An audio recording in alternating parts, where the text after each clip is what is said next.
Bismillahirrahmanirrahim. Assalamualaikum warahmatullahi wabarakatuh.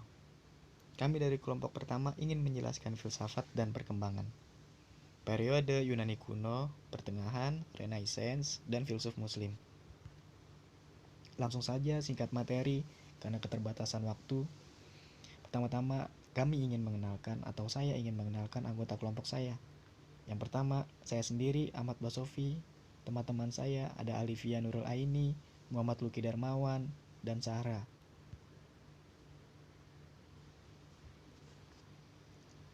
Perkembangan ilmu filsafat. Ada 4 bagian.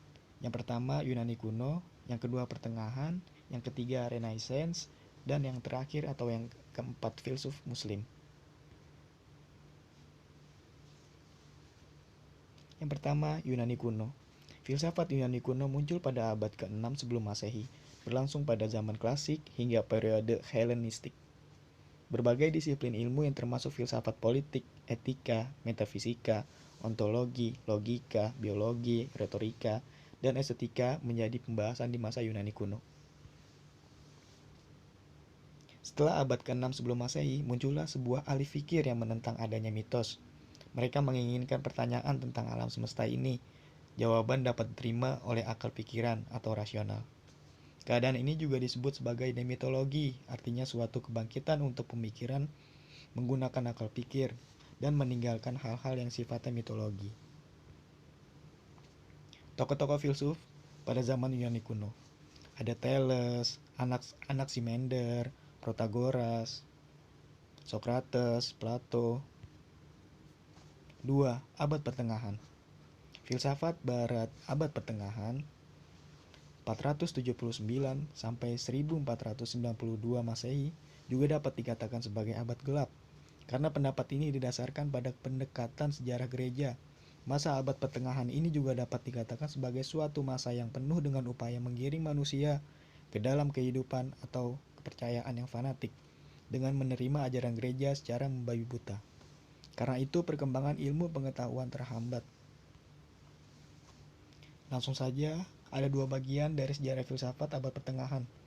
Ada patristik, mulai dari 100 sampai 700. Yang kedua ada soklastik, mulai dari 800 sampai 1500.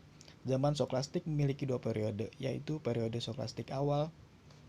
Yang kedua periode puncak perkembangan soklastik, yaitu pada abad ke-13. Tokoh-tokoh filsuf yang hidup pada zaman abad pertengahan. Ada Plotinus, Augustinus, Boethius,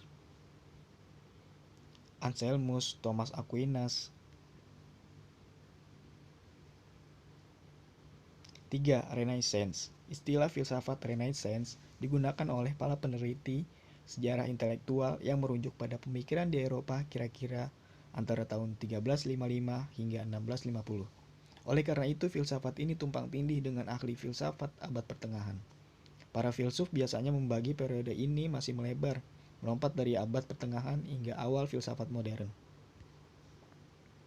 4 filsuf pada zaman Renaissance. Ada Niccolo Machiavelli, Jean Bodin, Hugo Grotius, Thomas Hobbes,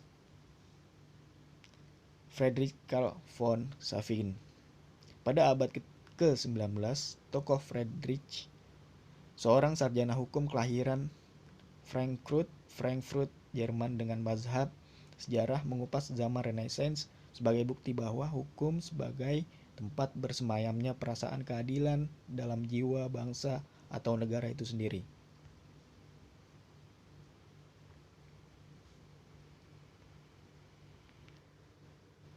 4. Filsafat Islam.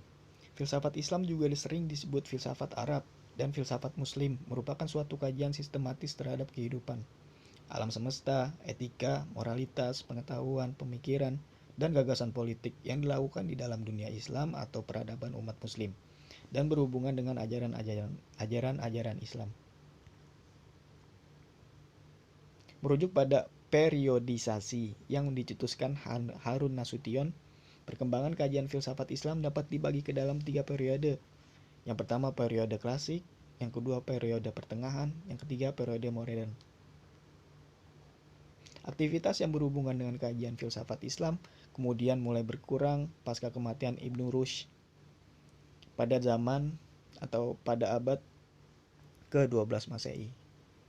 Terdapat banyak pendapat yang menganggap Al-Ghazali sebagai sosok utama di balik kemunduran kajian filsafat Islam. Gagasan-gagasan Al-Ghazali yang diterbitkan dalam bukunya Tahafut al-Falasifah dipandang sebagai pelopor lahirnya kalangan Islam konservatif yang menolak kajian filsafat dalam Islam. 4 filsuf muslim yang terkemuka, ada Al-Kindi, Al-Ghazali, Ibnu Rushd, Ar-Razi.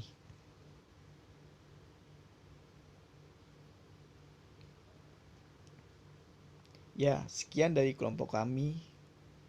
Kurang lebihnya mohon maaf. Assalamualaikum warahmatullahi wabarakatuh.